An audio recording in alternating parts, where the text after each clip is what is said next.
11h22. CBN Conexão Brasília, com Rômulo Pinheiro.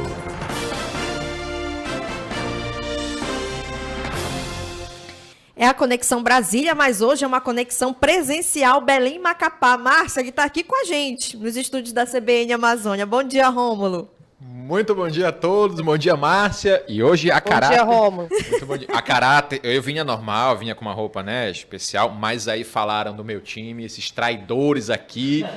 Hoje eu vou ornamentado. Vamos falar hoje do nosso Linda time também. Camisa, adorei. Pronto. Traidores, mas eu vou falar do meu paipão também hoje. Vamos lá, então. Vamos primeiro começar com o tema da nossa coluna, que é um assunto que está repercutindo aí muito também. O Supremo Tribunal Federal emparedou o Centrão e abre margem aí de manobra ao governo para 2023. A gente está falando do orçamento secreto, considerado inconstitucional agora pela Suprema Corte Brasileira. O que tu contas pra gente, Rômulo? Olha, você sabe que essa semana é a final. Brasília está parando agora, quinta-feira, acho que até amanhã tem... aí só volta a semana que vem, mas os ministros estão trabalhando em recesso, resolveram trabalhar em razão do que está acontecendo. Alexandre de Moraes, Lewandowski, que pediram para ficar durante o recesso também, trabalhando, porque se surgir alguma coisa de urgência, a praxe é que sempre o presidente do tribunal é que recebe pedido de urgência. Uhum. Então, a ministra Rosa Weber estará lá no plantão também. Mas resolveram trabalhar, Gilmar Mendes também está trabalhando, porque... há uma suposta situação de que pedidos urgentes seguirão e eles não querem abrir mão da relatoria das decisões. Então, principalmente Alexandre de Moraes, com a questão dos atos antidemocráticos. Então, tem aí uma situação do orçamento. Então, eles querem trabalhar ali durante o recesso e ficarão em essa última semana também. Por quê, Tati? O que acontece é que nessa semana nós tivemos... do domingo para cá, duas decisões muito relevantes. Está sendo discutido a questão do orçamento secreto, já foi voto finalizado. Agora, ontem nós tivemos a votação da PEC da transição e hoje, para configurar aí nova votação, 331 votos a favor da PEC da transição, com um ano somente da questão do orçamento. Nós tivemos também Senado discutindo, mas basicamente a situação é a seguinte, Tati. O ministro Gilmar Mendes, no último domingo, decidiu que haveria espaço, então, para o que fizesse o teto de gastos com a questão do Bolsa Família acima, né? Ou seja, tirar do Bolsa Família a questão do limite de gastos e também no nosso orçamento secreto a partir de 2023. O que acontece, e a gente vai tentar resumir aqui, é que no sistema democrático, seria muito bom que houvesse espaço para o Congresso Nacional, junto com o Poder Executivo, discutir a questão do orçamento, a questão dos gastos.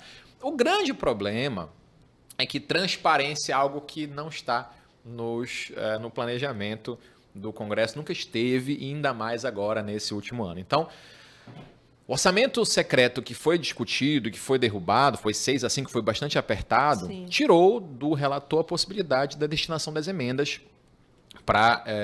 a gente sabe que, na verdade, era uma questão de conchavos políticos. Então, o relator ele destinava aqueles valores com relação ao grupo dele, independentemente da questão da representação, e esse sistema acabou. E esses valores, 19 bilhões da última semana... estão sendo discutidos hoje, inclusive, como é que vai ser feita a divisão dentro do Poder Executivo e também do Legislativo. Isso abre uma questão muito grave, porque agora nós temos o Poder Executivo um pouco mais forte para tentar determinar para onde vão esses valores. Só que, por outro lado, o Centrão não vai abrir mão dessa destinação, ou seja, eles vão querer, de alguma forma, estabelecer negociações para que se faça, então, que passe ainda pelo Congresso os valores que serão definidos a título de orçamento de 2023. É uma chave difícil de equacionar, porque o Arthur Lira ficou extremamente chateado, porque Lewandowski voltou essa semana, Tati, e havia uma previsão de que seria um voto a favor do orçamento dentro ainda do Legislativo, mas o jogo virou. E a gente sabe, então, que essas discussões ainda estarão sendo feitas até a última semana, com a proposta de divisão dessas emendas ainda parte do orçamento dentro do Legislativo. A gente sabe que também havia uma pressão de bastidores para que esse placar se desse dessa forma. O Centrão vem aí ainda outro ano com alguma discussão para poder tentar ainda determinar que esses valores de 19 bilhões sejam determinados ainda por emendas de bancada. Então acaba que, ao final das contas, é muita briga ainda para o próximo ano. O governo ganhou um pouco de musculatura para discutir os valores, mas ainda o Centrão não vai abrir mão de determinar para onde esses valores irão para o ano que vem. Márcia, são 11h27, daqui a pouquinho a gente já vai caminhando para o repórter CBN de 11h30, mas eu vou, Rômulo, aqui já começar contigo uma conversa, que a gente pode dar sequência no bloco na volta do repórter, sobre a PEC, né, que foi aprovada na Câmara dos Deputados, foi aprovada em primeiro turno, precisa de uma segunda votação também lá na Câmara, né? O que essa vitória representa, né? Essa aprovação representa ontem mesmo, logo após a aprovação, já os aliados do presidente eleito Lula já se manifestaram falando da importância dessa aprovação, que já tinha sido aprovada no Senado, pelo rito passa na Câmara em 2 turnos, em 2 votações, melhor dizendo. O que representa isso? Olha, representa uma vitória muito grande do governo, mas ainda assim com limitações, porque a proposta inicial de 4 anos desses valores foi para aprovado no Senado por 2 anos e a Câmara desidratou para 1 ano. Então, qual é o grande problema disso? É que, passado esse ano, novamente uma série de negociações terão que ser feitas para aprovar esses valores que foram prometidos, inclusive, pelo presidente atual. Sim. Prometido o valor de R$600, foi tirado do orçamento. Não havia previsão orçamentária para isso, ou seja, mesmo que ele ganhasse... Ele Independente de quem ganhasse, né? A discussão iria acontecer. Iria acontecer, e o Congresso, quando traz para 1 ano, na verdade, quer barganhas para essa nova discussão de cargos. Lira mesmo queria cargo no Ministério da Saúde, queria que houvesse um acordo também com relação a esses limites maiores para emendas que ele pudesse determinar. Então, assim... Tudo é questão de conversa política para definir de onde vão esses valores. Infelizmente, é assim que funciona lá em Brasília. Bom, mas com a decisão do Gilmar Mendes em relação ao Bolsa Família, ficou fora do teto, então? Ficou fora do teto, inclusive há previsão constitucional para que isso acontecesse. O Gilmar Mendes, na verdade, não é nem um salvador da pátria, muito pelo contrário. Mas havia previsão dentro do artigo 6º do ADCT, da Constituição, de haver essa possibilidade de gastos com programas sociais. Então, não é nada extraordinário. Mas havia essa discussão se isso seria para agora ou para o ano que vem. O Partido Novo e o PL do presidente Bolsonaro tentando adiar essa votação na PEC, tentando argumentar dentro do Supremo também para que não houvesse essa liberação, para que o custo político fosse bastante alto para o governo novo, porque não ia cumprir a promessa de campanha. Sim. Mas acabou passando, aquela conversa política também acontece no Supremo, e isso foi aprovado no último domingo, e ontem nós tivemos tivemos aí o Congresso também sendo derrubado a questão do orçamento, tentando agora para 2023 novos áreas para tentar discutir para onde vão essas emendas. Então, são 11h30, a gente vai para o Repórter CBN agora. Na volta, aproveitando que o Rômulo está aqui conosco, a gente vai fazer uma breve retrospectiva aí do que aconteceu, dos principais fatos em Brasília, do que está acontecendo ainda, da mão firme do Alexandre de Moraes em algumas decisões, e a gente conversa já já.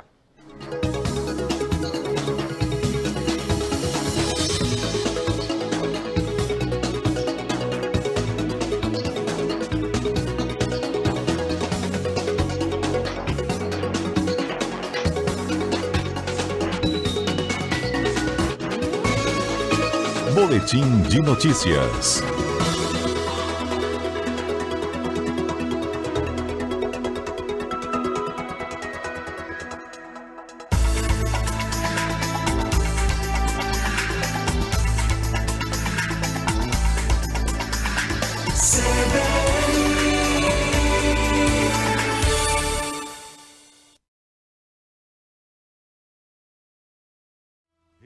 CBN, top de 5 segundos.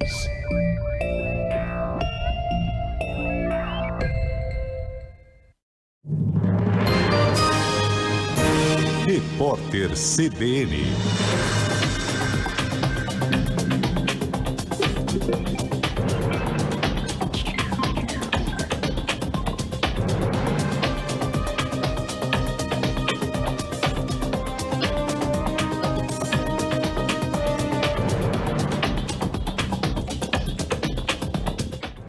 Quarta-feira, 21 de dezembro de 2022, a Polícia Federal do Rio de Janeiro realiza nesta manhã uma operação contra uma organização criminosa que atua na emissão fraudulenta de certificados digitais em nome de juízes da Justiça do Trabalho.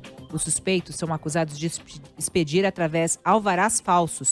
De acordo com as autoridades, a quadrilha pretendia sacar cerca de 62 milhões de reais com documentos falsificados. A PF do Rio cumpre mandados de busca e apreensão nas cidades de Guarulhos, Taubaté e São Caetano, em São Paulo. A organização do Tomorrowland anunciou a terceira edição do festival no Brasil no próximo ano. O evento, que é o maior do mundo voltado à música eletrônica, está marcado para acontecer nos dias 12, 13 e 14 de outubro de 2023, em Itu, no interior de São Paulo. As atrações ainda não foram divulgadas. O festival Tomorrowland Brasil já aconteceu em 2015 e 2016 e teve o público estimado em 150 mil pessoas. A Polícia Civil de Minas Gerais indiciou Juan Nilton da Luz por homicídio qualificado por atirar e matar um jovem de 28 anos e uma garota de 12. Eles comemoravam a vitória do presidente eleito Luiz Inácio Lula da Silva no primeiro turno das eleições em Belo Horizonte. Juan Nilton foi preso logo após cometer o crime. De acordo com a Justiça de Minas Gerais, a defesa do acusado foi notificada e tem até o próximo dia 26 para se manifestar nos autos do processo. Os advogados alegam que o crime não teve conotação política.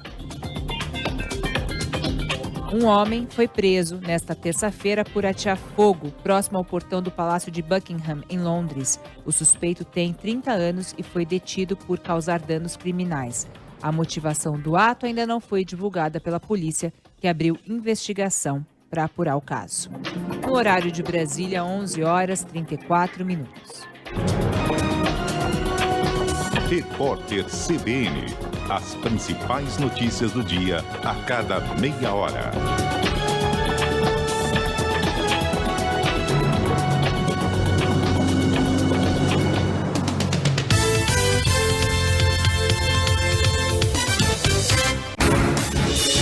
Rede CBN Amazônia. Manaus, 101,5 FM. Manacapuru, 96,3 FM. Belém, 102,3 FM. Rio Branco, 98,1 FM. Porto Velho, 101,9 FM. Guajará-Mirim, 93,7 FM. E Macapá, 93,3 FM. CBN, a rádio que toca notícia.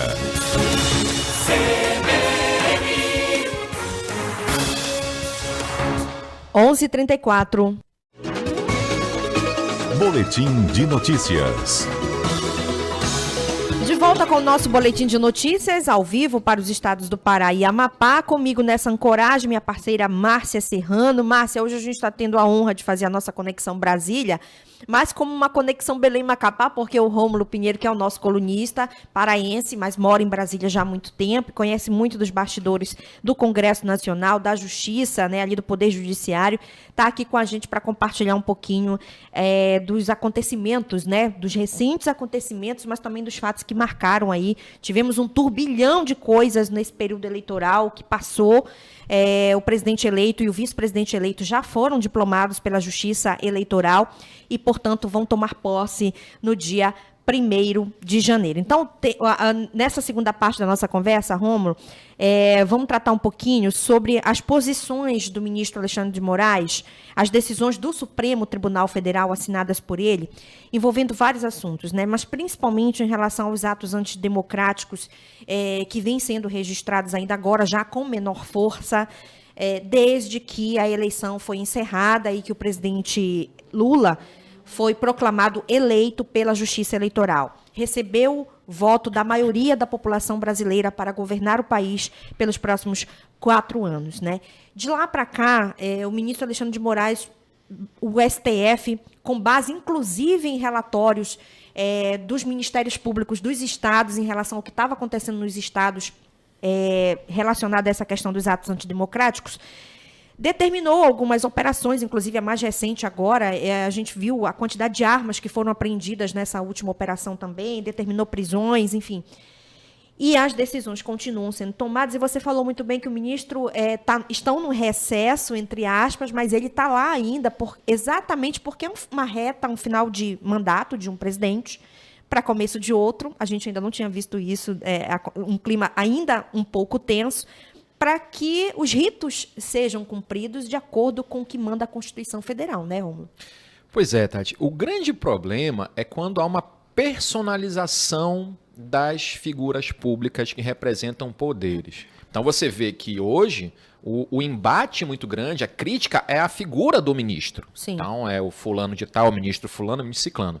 Quando na verdade se toma uma decisão corporativa, Sim. em razão de um poder. Sim. A própria prisão de várias pessoas que foram solicitadas ali foram órgãos da República. A própria PGR mudou o entendimento, vem mudando, o ministro Aras mudou o entendimento recente. Mudou, E exato. pediu prisões que foram realizadas em razão daquilo que foi mostrado. Nós temos vídeos, por exemplo, de pessoas ameaçando claramente o ministro. Eu vou matar fulano, foi preso recentemente agora, aquele pastor, enfim, que se diz pastor, falando que tinha gente na cola do ministro, que tinha mandado gente para fiscalizar, que sabia onde morava, que sabia onde estava, e divulgou nas redes sociais.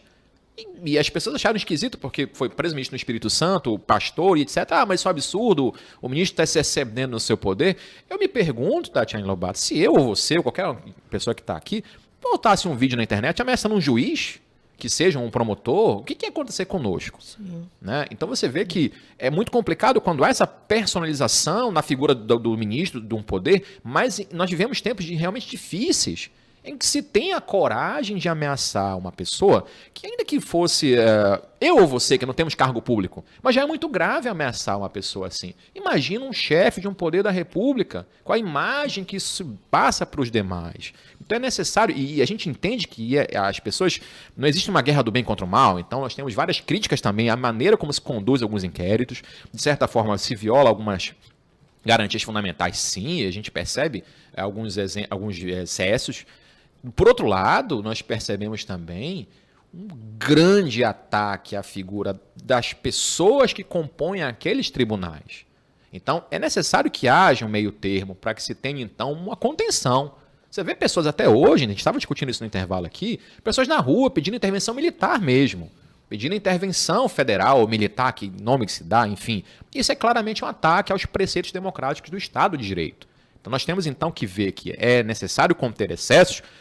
Por outro lado, se não houvesse uma intervenção mais firme dos órgãos do poder, então nós teremos, então, com certeza, um abalo institucional muito grande. Agora, Rômulo, essa condição que o Alexandre assumiu aí de protagonismo, né, da cena política e jurídica do país também despertou a ira do Bolsonaro, sobretudo aí por conta desses inquéritos, do inquérito das fake news, né?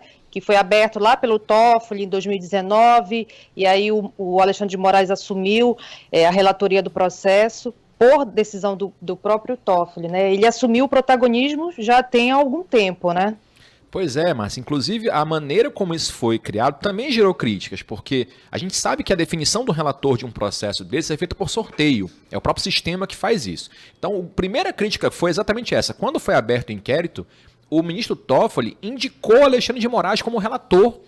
E isso, de certa forma, não é adequado em razão da questão do sorteio. É o princípio do juiz natural. Então nós tivemos realmente uma situação que se discute também se o próprio Supremo pode abrir o inquérito sem ser através do Ministério Público. O regimento interno do Supremo autoriza isso, ok, isso é válido, mas se discute essa questão da validade ou não, porque o Supremo vai investigar e vai tentar punir uma coisa que ele está sendo a própria vítima. Então, de certa forma, há uma discussão jurídica que é válida.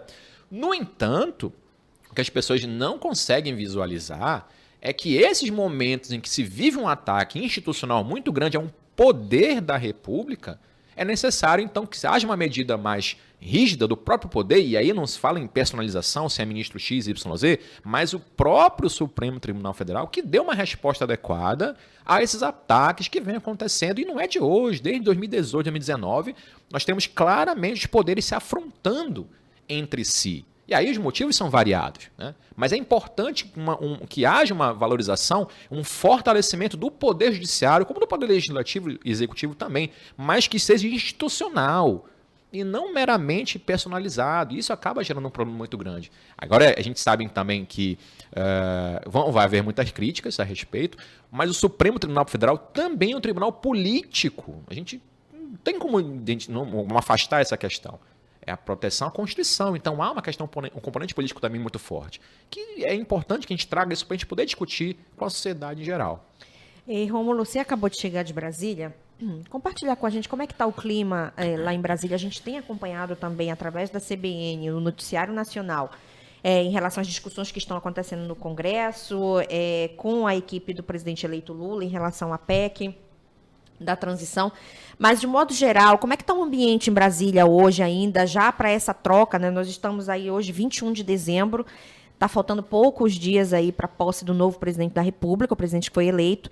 Como é que está o clima em Brasília hoje? Um clima muito tenso. Nós tivemos aí, há 2 semanas atrás, uma semana atrás, até comentei na coluna aqui na semana retrasada, a cidade virou caos. Eu trabalho do lado, inclusive, do QG do Exército próximo ali, saí para trabalhar e estava lá à noite. Ônibus pegando fogo, gente na rua atirando, bala de borracha, enfim, um negócio muito complicado. E você vê que isso nunca foi visto antes. Dessa situação de tensa na cidade em si nunca foi vista. E há uma preocupação muito grande com relação à posse do presidente aí a partir do dia 1º, porque a estrutura governamental, até o governo local lá, não está muito interessado. Você vê que é uma situação de calamidade, não prendeu ninguém. Não houve nenhuma prisão na cidade. E a cidade foi derrubado ônibus, queimou, e aquela bagunça toda, e não foi preso ninguém. Então, imagina se fosse uma outra corrente política, talvez, fazendo uma situação dessa, eu acho que talvez o resultado fosse diferente. Então, assim, nós temos uma situação de tensão muito grande, muito embora institucionalmente, Tati, não haja essa tensão, não há nenhuma preocupação de que haja uma virada de jogo, não há essa preocupação, mas a tensão há um financiamento que já está sendo investigado de grupos de empresários a esses grupos de pessoas. Elas estão acampadas há mais de um mês no batalhão do Exército, ali no setor militar urbano, que eles são numerosos mesmo. No 15 de novembro nós tivemos uma paralisação gigante, com muito ônibus, a cidade parou mesmo por causa desse pessoal. E tem financiamento, né? Tem financiamento. Isso não se faz sem dinheiro. Não se faz sem dinheiro, e eu falo para você que eu moro do lado praticamente do QG do Exército, eu passo por ali pro meu trabalho, no escritório, então eu vejo pessoas ali acampadas mesmo, e cantando hinos, e pessoas idosas, mais novas, tem de todo tipo de gente. Então há uma preocupação muito grande, até porque nós vamos ter uma troca no comando das Forças Armadas agora, início do ano, e já foi determinado, já foi avisado que com a troca de poder nós vamos ter essa retirada das pessoas lá. Então, uma preocupação muito grande de como é que vai ser feita essa retirada a partir da troca de poder agora no dia 1º que isso vai ser feito. E em relação a esse anúncio de nomes aí, né, dos próximos comandantes, enfim, a Polícia Rodoviária Federal, o próximo ministro da Justiça, Flávio Dino, já anunciou o novo comandante da PRF a partir do dia 1º de janeiro, né? A partir do momento em que o ex-comandante da PRF foi exonerado pelo presidente Bolsonaro. Então, a PRF, que também foi envolvida, uma instituição tão respeitada, também foi envolvida nesse circuito. Infelizmente, os atos que nós vimos no dia do segundo turno da eleição. Posterior a isso, aqui no Pará, em Novo Progresso, que é uma região ali onde o presidente Bolsonaro teve muito voto, policiais rodoviários a ponto de tentarem desobstruir a BR-163, que é o principal corredor de exportação de grãos do centro-oeste, aqui pela região norte, foram atacados com pedras, pedaços de madeira, tiros, né? E os policiais precisaram recuar para poder fazer uma nova operação para desobstruir a BR. Porque aí é que está a história, é o ir e vir da população que estava comprometido, né? Nós chegamos a ter aqui no Pará pico de 35 pontos de bloqueios em rodovias federais. Isso foi aqui no Pará, mas em todo o Brasil teve prejuízo do ponto de vista... Nós dependemos do modal rodoviário, né? Sim, o Brasil depende muito em maioria do modal rodoviário. Então, prejuízo para o transporte de cargas, prejuízo para a população que ficou com seu ir e vir comprometido, pessoas que precisavam de um tratamento médico, que não conseguiram chegar em um determinado ponto porque a estrada estava fechada, e ainda tiveram que conviver com o abuso dessas pessoas que pregavam o ato antidemocrático, no sentido de dizer o seguinte: não vamos deixar passar. Nossa, a que ponto chegamos, hein? É idolatria. E a gente sabe que a ideia nossa de conversar com a população é mostrar também que a gente não pode idolatrar pessoas. Ninguém. O governo que está entrando aí, um governo que também tá com os problemas também, tem suas dificuldades, a gente vai ter que estar fiscalizando isso, vai informar aqui para o nosso ouvinte, mas que as pessoas tenham um pouco mais de consciência, um olhar crítico para quem está gerindo a coisa pública, tanto para o governo que está saindo, quanto para o que está entrando. E esse olhar crítico é o nosso objetivo aqui na Coluna Sempre. Com toda certeza. Rômulo, quero te agradecer por essa conversa, meu amigo. Já te desejar um excelente Natal, tá bom? Boas festas. Muito obrigada por compartilhar com a gente o que está acontecendo na capital federal. A gente sabe que muitos assuntos que são discutidos lá interessam diretamente a Amazônia. Nós somos aqui nos 9 estados, quase 30 milhões de pessoas que vivem na Amazônia, e a gente precisa ter esse olhar crítico também para o que está acontecendo. Não idolatrar, mas acompanhar todos os governos, acompanhar todos aqueles para os quais nós demos o nosso voto nas urnas, né? Que é para isso que as eleições existem, para a gente fazer a escolha, mas principalmente a democracia não acaba no voto, ela começa ali, né? Por conta da fiscalização que todos nós precisamos fazer. Muito obrigada, Rômulo. Eu te agradeço a oportunidade, Márcia, um abraço pessoal de Macapá. A gente está sempre Obrigada. aqui às colunas, sempre às quartas-feiras, 11h30 da manhã. Muito obrigado. Um abraço. 11h47. Márcia, um pouquinho de política, uma retrospectiva aí dos principais fatos sobre o olhar do Rômulo, né, que é o nosso especialista no tema. E a gente já está seguindo para o último break, né, Márcia? Daqui a pouco a gente volta aí com os vivos aí dos nossos colegas da redação, aí de Belém e aqui de Macapá também, viu, Tati? 11h48. Boletim de notícias.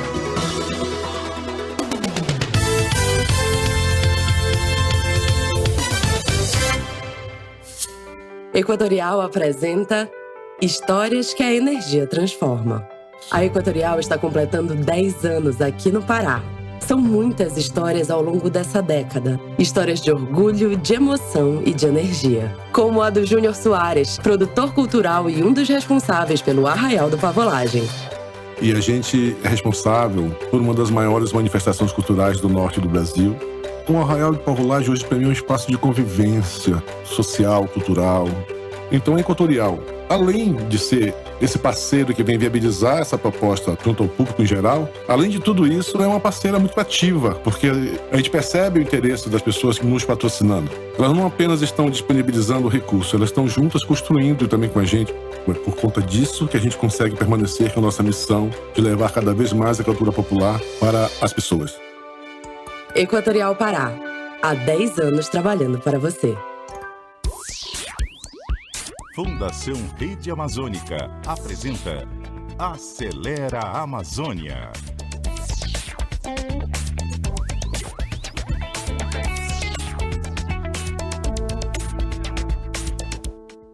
Hoje é dia de 2 conceitos que se complementam no mundo das startups. São eles, Mergers and Acquisitions. Quando estivermos diante de negócios envolvendo a compra e a venda de empresas, a incorporação ou a cisão delas, o spin-off de negócios ou a combinação deles, estaremos diante do campo das Mergers and